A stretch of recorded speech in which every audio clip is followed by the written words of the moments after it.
এই যে গাছটা দেখতেছেন, এই যে পাতাটা, এটাই সিজনের বই বেরোনোর আগের পাতা।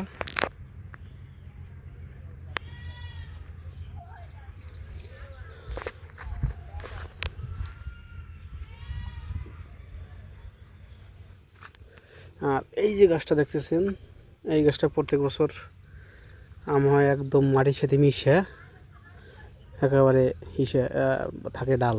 এই যে যত জায়গায় নিয়ে যা দেখেন অটোমেটিকলি আম হইলে একেবারে ঝুলে ভরবে, এত পরিমাণ আম হয় এই গাছটায়।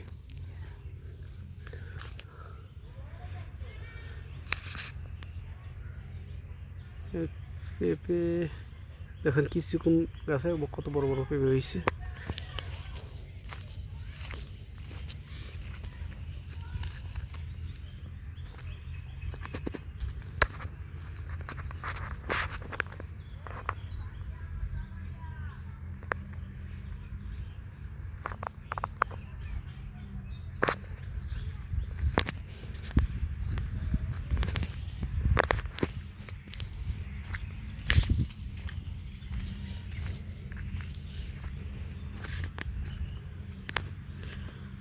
আর এই যে দেখেন কচু গাছ লাগাইছে, এই যে পাতা লাগাইছে, এই জায়গা ছাওয়া জায়গা তো পাতা ভালো হয় নাই, কিন্তু এই যে কচু গাছ যে লাগাইছে ওই জায়গায় ইনশাল্লাহ কচু ভালোই হবে।